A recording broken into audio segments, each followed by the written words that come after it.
Kasi it could be very, disheartening. Demotivate ka talaga minsan na parang, bakit ito lang? Parang ito yung ginagawa ko.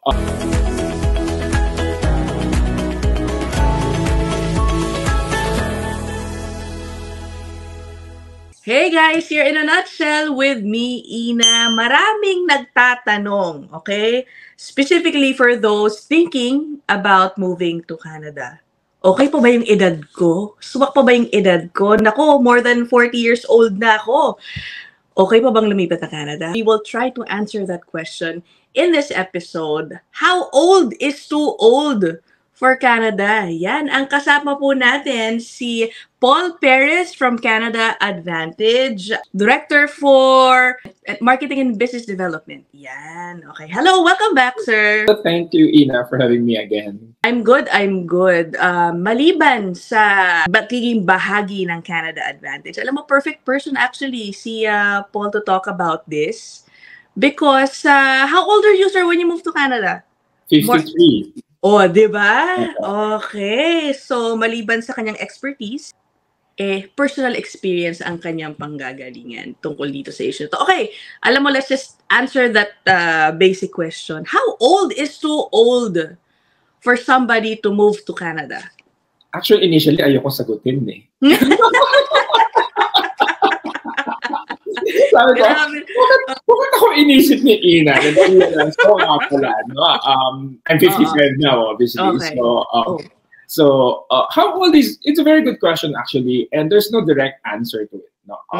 Because as we all know, there are 100 ways of getting into Canada. Okay? So, pag kinuha mo isang pathway, minsan may age limit yun, or walang score yung age limit na yun. But there are other pathways naman na po pwede. Okay, so for example, in our pathway, my wife took the student pathway. She's younger than me, so pumasok siya. Okay, and then bit ako because at the time, pwede pa may open work permit yung mga asawa. If you take the entrepreneurial pathway, walang age limit yon. Okay. Pero admittedly, kung may express entry for those who are applying for jobs, depends na sa skill set mo. Pero malamang, if you're over 40, zero na yung score mo. Hindi na mamemerit yung edad mo. So they'll look into your experience, they'll look into your educational background, yun ang titignan nila, and family ties here in Canada for you to jack up your points. Okay, for those who might be unfamiliar doon sa express entry pathway na sinasabi po ni Sir Paul, yan yung mga skilled workers, okay? Humahanap ng skilled workers ang iba't ibang mga employers dito sa Canada. May point system po yan based on different factors. So, ang sinasabi po niya, pagdating sa age category, the older you are, mas maliit po, mas konti yung points mo, and dumadating sa point na 0 points if you're more than 40. Tama ba, sir? That's correct. So like in my case, if I take that, 0 ako doon. Ayun. No matter what type of work yun, sir? Yes, no matter what. So kasi ang scorecard nila sa CRS, isa lang naman yun yung scoring nila. So tinitignan nila yung language mo, kaya kailangan ng IELTS, and then yun, kung mataas ka doon, may points yun. So, background mo, kung may master's ka or may college degree ka, may points yun as long as credited siya. Educational institutions, tas ano pa ba, work experience, kung may job offer ka, may points yun. Pero pagdating na sa edad, yun na yun. Doon na nagkakatalo.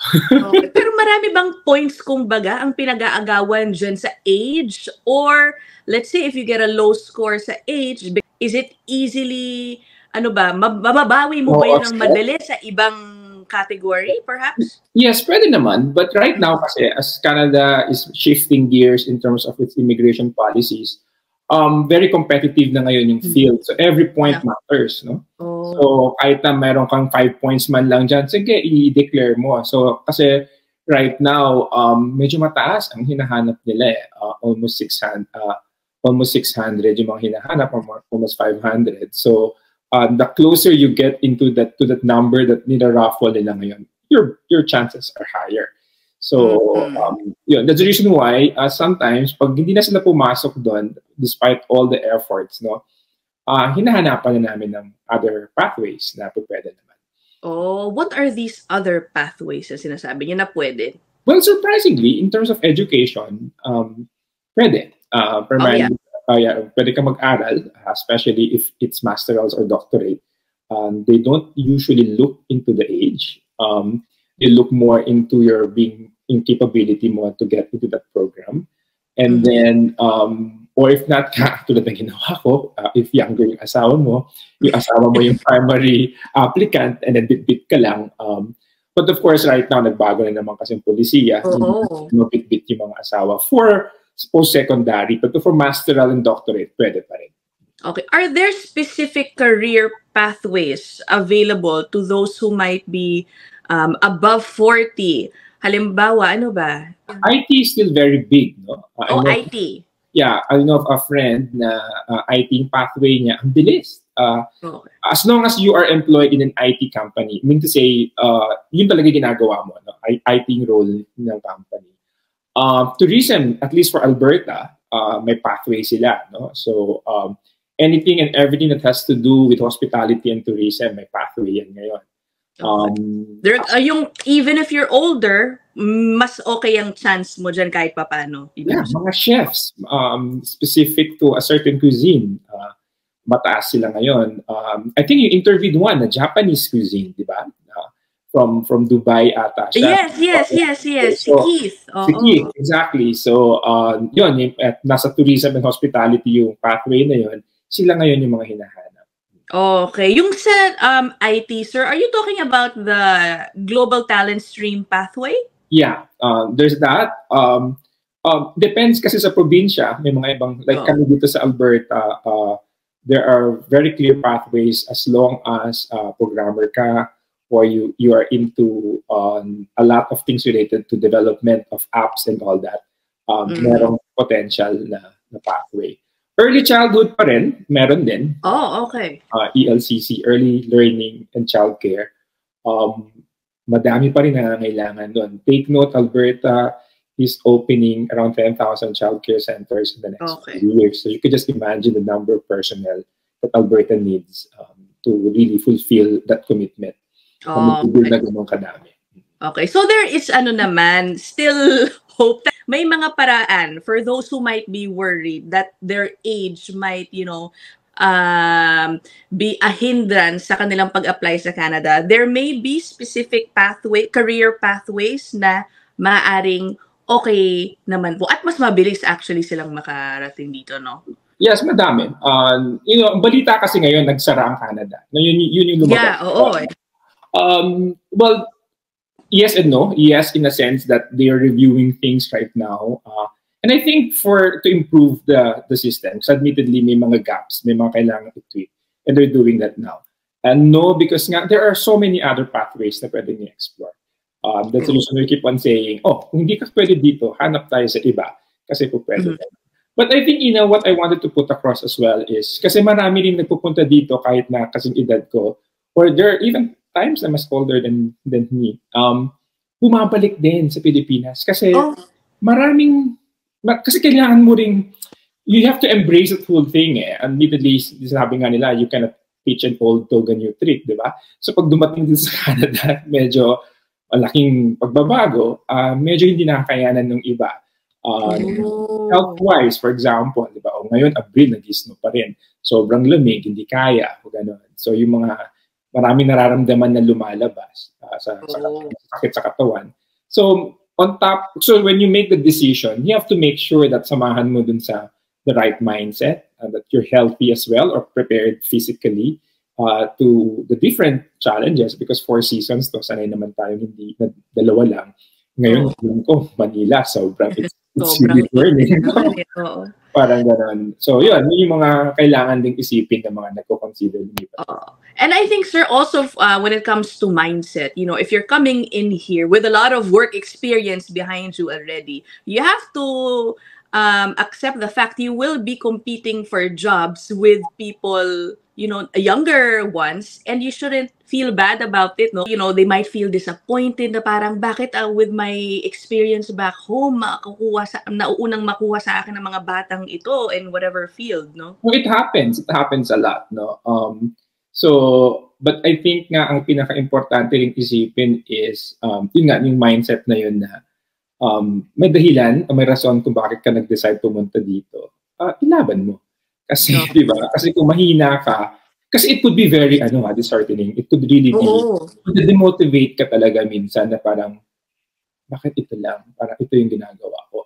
And some end up in what they call the survival jobs, no? And physically demanding yun, very, talagang ang puhunan mo doon yung lakas mo. Minsan iisipin mo, bakit ko tinanggap to, okay ang buhay ko. Actually, I know of someone, may driver sa Manila, and then ngayon, nasa kitchen crew siya. Diba? Oh. Pero few months lang after that, because IT yung pathway niya, nakahanap siya, I think they're working now on their papers for becoming a PR. Oh. So, marami mga paraan. Yeah. Okay. Do you also advise them to try or take a risk sa tourist visa to work permit? Nako, baka may ganon. Actually, marami ngayon dyan. Marami akong kilala na nagpunta dito. Marami rin nag-inquire sa amin. Nandito na sila. Ang papel nga nila tourist, and then nag-explore sila. Ang totoong kwento niyan is a lot of employers want to entertain candidates who are already in Canada. Kahit na more than 40 ka na, basta nandito ka na. Yeah. Kasi usually naman, they don't ask your age. Yeah, as a job applicant, you're not required to give them your age. Exactly. So, pero pag nandito ka na, and then nakita nga nila na may match in terms of your skill sets, then if they want to interview yun na yung pagkakataon mo, di ba? So, kung tourist yung visa holder ka, and then you just have to do the proper application to shift it to a work visa. And there are multiple ways of doing that as well.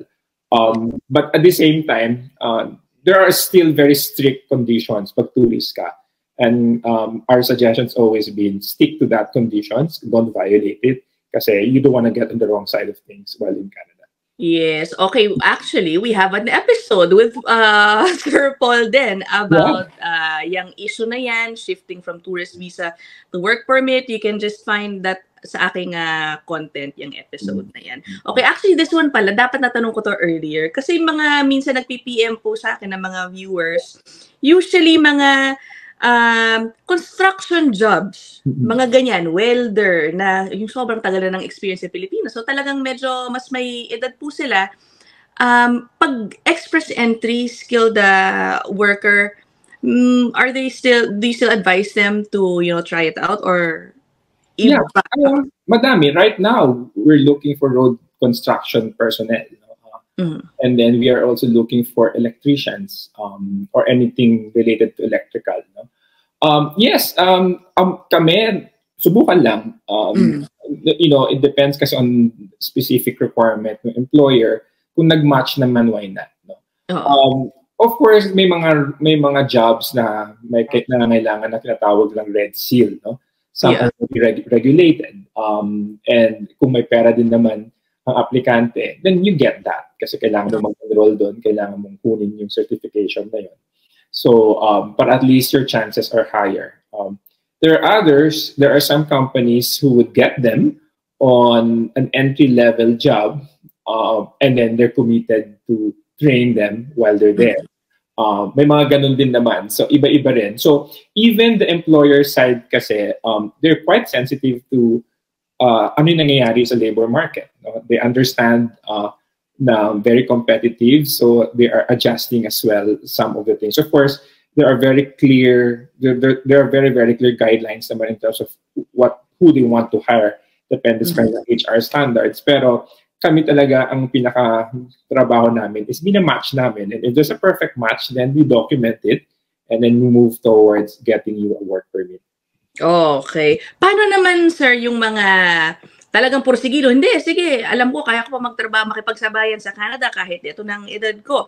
Pero minsan nagpupunta po sila sa mga placement agencies sa Yeah. Pilipinas na merong nire-require na age. Let's Yeah. say, ang pwede lang mag-apply sa trabaho na ito, kunyari butcher or something, hanggang 40 lang, or minsan nga siguro hanggang 35 lang or something like that. Yeah. Paano yun? Are those really strictly followed? It depende rin kasi sa kontrata nila with the employer in Canada. Okay. If they specify that, then talagang kailangan nila sundin. In our case, believe it or not, there are some companies who specify that they want Filipinos. Oh, really? Wow. Yeah, because our work ethic is something that, employers really like, the discipline and all that. Kasi masisipag tayo eh. So talagang laban kung laban, trabaho kung trabaho. So may mga ganung mga specific requirements na hiningi sila. So malamang yung sa Pilipinas, meron din siguro hiningi, kaya hinahanap din ng ganun. Okay. Sige. Ito naman, I'm gonna ask you as somebody, your personal experience. Yeah. Okay? You moved here. 50s, diba? International Student Pathway po silang mag-asawa dumating dito. Siyempre, apart from obstacle, sabihin mo na lampasan mo na, na-qualify ka naman talaga, nakarating ka na ng Canada. Ano yung thinking mo, sir, about, wow, you're starting from scratch in Canada. What life can you build in your late 40s or 50s? Before retirement in Canada? Well, actually, bago ako umalis ng Pilipinas, lahat yung nagsasabi sa akin na kaya mo ba kasi may edad ka na. And then, maya-maya, may mga nararamdaman na rin ako. Minsan, pilala ko dahil sa gout. Ayun. So, I think, dun yung sinasabi ko kanina, I think your attitude in getting into Canada should play a very important role. No? Kasi yung mindset na yan, napaka-importante. Pag dinicide mo, and along with your partner, in my case, my wife, that we're gonna try it, then go for it. No? Huwag ka magreklamo. Kami, nag-agree kami that it will be a 2-year adventure for us. Kasi ang student pathway, 2 years lang. Diba? So, and even our kids, yun ang sinabi namin sa kanya. So, huwag tayong masyadong ma-attach. Okay? Kasi mahirap na, di ba? You never know. Tulad nga ngayon, nagbabago mga polisiya, di ba? Pero habang nandito tayo, let's make the best out of it. So, tulad nun, nag-apply ako ng trabaho, natanggap naman ako. And then, yung wife ko rin, may nag-aaral habang may trabaho. And naramdaman namin na, okay, it's really, there's really an enabling environment for you to really move forward. No? Maybe some people think of it as a fresh start or a reboot of things. But ako naman, if you embrace it as an experience every day, may natutunan ka rin naman kasi eh. So it adds up to who you are as a person. And that's also very, very important. I think one of the things that was discussed when we flew in, so we attended the newcomer orientation, parang ganun. Kasi marami yun dito, di ba? Pag bago sa ang daming mga NGOs that welcome you and then they put you to multiple sessions. There's one speaker that nag-strikes na hanggang ngayon naiwan sa utak ko yun. Nasabi niya, a lot of times daw, we come to Canada for our children. Yes. And then to a point that sometimes we put aside our own dreams, our personal dreams. No? Ang sinasabi ng speaker, erase that thought, make it believe that your own dreams can actually happen. Kasi pag ganun ang attitude mo, magbabago na yung tingin mo. It's a different lens altogether. Kasi, di ba, no, this is also for me. Kasi minsan parating sila, ginagawa ko to para sa anak ko, ginagawa ko to para sa pamilya ko. And then, but in the end, ginusto mo rin naman yun eh. Kaya ka pumayag na pumunta dito. So embrace that thought, no? Panghawakan mo yun, ilaban mo yun, gawin mo lahat para mangyayari. And I think, pag umabot ka sa ganun, and that's my personal thing, nung tinanggap ko yun, well, I'm having a grand time. I'm enjoying it, no? So, some of my passions na hindi ko nagagawa, bumabalik. So, that's what I'm doing here now. So, yun, ganun lang naman yun. Okay. Oo nga naman, that's a different perspective, no? Sa pagtingin dun sa issue. Okay, how about, ito talagang retirement, pupunta na ako retirement, no? Para talaga, what in Canada, based on, I'm sure you've been reading up on it also or thinking about it, maganda pa ba ang magiging retired life ko if I move or if I start my work experience in Canada in my mid-40s? Parang age of retirement age dito, sir, is ano ba, 65? 65, yeah. Oh, 65. So there's a move to change to make it a little... let's say, okay, sige, lilipat ako ng Canada. I have like 10 to 15 years left to, hindi man left to work, but, before retirement age. Anong mapupundar ko? Ano bang opportunities for me? Heading into retirement? There are two schools of thought. One is bitin na yung oras mo to really wrap up your retirement funds. So, how many years na lang naiiwan sa'yo, yung work life, yung work time mo. The other one naman na sinasabi nila is, since nga may mga insurance or meron namang for elderly or for retirement programs dito, then avail what you can avail early on. I mean, kasi you have to acknowledge and you have to recognize yun na yung edad mo dumating dito. So, wag ka nang magpaligoy-ligoy pa. Planuhin mo na yun kung paano ka aabot doon. So, from day one pa lang, pag land mo ng Canada, dapat iisipin mo yun na ano kaya yung pwede kong i-take out na insurance para covered ako that would lead me to having a nice retirement down the road. Like in my case, 12 years working yung lifespan ko in a sense sa work ko. Parang ganun. So yun yung dapat isipin mo. Pero yes, dito kasi pwede kami mag-double na work, di ba? So your income can be multiplied or you can have a source of income na marami pinagagalingan. So yung iba nakakahabol naman. I have a friend who moved here older than me. And he retired last December. I think he moved here at 55. Oh, wow. Okay, so mga 10 years siguro siya. Let's assume. 55 or 56. Yeah, he was my neighbor back in Manila. And then he moved here and then he retired last year. Tama, he retired last year. And right now, he splits his time Manila and Canada. So pag masyadong malamig dito, takbo siya doon. Tapos balik siya dito, di ba? And then tinanong ko yun sa kanya. And then he basically said, yeah, I planned it out the day I landed in Canada. That I only have this much of time to work. I only have this much time to really maghulog sa kanyang insurance or retirement fund. So, prioritize niya. Okay. Yes, that's interesting. Okay.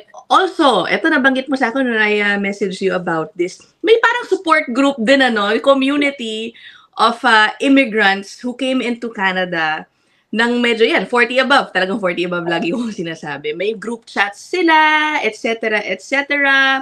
Are you a member of it or my wife is. Actually, it was my wife who started it. Kasi nga... she started it! So, matagal kasi namin inisip pumunta. But I think ang kwento ng buhay namin, hindi na tuloy-tuloy, di ba? We decided, ito na nga, 0 points na nga sa edad. So ang dami naming mga insecurities. Tatanggapin pa ba kami? I-approve pa rin ba kami? It turns out, ang dami rin palang ganong experiences or ang daming ganong, pakiramdam ang mga kababayan natin. So, she started with 5, 7 lang. And nanganak na sila over 200 na ata. Wow! Some of the members, though, are still applying. So, they draw inspiration from those who made it already or who are here already na nagland na mas nasa pa-close na senior citizen. Actually, mga anak ko nga na-excite na sila na mag-senior citizen na daw ako kasi may mga dito ako. Alam mo, hindi ako familiar sa mga benefits ng seniors pala dito. Ako rin, hindi ko pa tinignan. Nasa denial pa ako pagdating ng ganyan. Pero apparently, maraming mga interesado at because of yung success stories or if not, may nakagawa na ahead of them, ang dami na empower or na-inspire to try and apply. So, yun yung pinaka-tema ng grupo to give inspiration for those who are thinking of moving here or exploring Canada. Ito, last na lang, sir. Kasi kayo, student pathway, no? How was it? I know hindi ikaw yung student, but your wife is... Buti na lang, exam week nila ngayon, nag-aaral silang sila. Oo nga I'm curious, studying again, nearing your 50s or basically in your 40s. How has it been for the family na parang, oh my God, si Mommy, nag-aaral ulit? Yeah. So, yung family chat namin, kasama na rin siya na, I passed my exams, tomorrow is my finals, ganun. So, yung typical na narinig mo sa mga anak mo. Well, of course, pag medyo matagal ka na hindi nag-aral, maninibago ka. Ang advantage ng wife ko, she's always been in the early childhood education side. Yeah, so, sanay siya sa school setting. But yes, marami siyang mga kaibigan na parang, ano, babasahin ko pa yan? Ang haba naman ng mga ganon. So, not to mention, a lot, kasi right now, ang education platform dito, di ba, meron silang online version. So, whatever assignments you need to D2L ang tawag nila, di ba? So, kailangan mo i-check. So, yung mga iba na hindi, kasi yung mga nag-aaral ng pandemic, sanay sila dyan. Pero itong mga kaibigan namin, hindi naman nag-aaral sa pandemic. So, bagong experience ulit yun. How do you navigate through all this technology, di ba? Parang ganun, isasubmit mo yung assignment mo 12 midnight, the day, so mga ganun. So, marami silang dinaanan. But I think one thing that I've noticed, and I wrote about this in Mabuhay, the support system is so solid. The school encourage it as well. They themselves, as Filipinos or dependents, of course, they come together quite regularly to help each other. As a matter of fact, pag enrollment ka, napapansin ko, online sila lahat, sabay-sabay sila mag-enroll para magka-classmate sila. Mga ganun tipo. So I think the community is very strong, which is, wow, nagulat ako. And super duper salute ako sa kanila kasi they find ways to really support each other. And mind you, marami mga issues na minsan yung asawa nila hindi nakaka-adjust. So, dagdag ano pa yun, emotional luggage na bitbitin nila. Or their kids couldn't adjust. Diba? So, I know of one na medyo hindi maganda experience ng anak niya sa school. So, iniisip niya, uwi na ba ako? Hindi, kasi okay naman yung buhay ko. This group, actually, they come together, they support each other, they process whatever experiences they've got. And then, usually over adobo, over pansit, over So, yun, nakakatuwa silang tignan. That's the reason why thriving yung student community.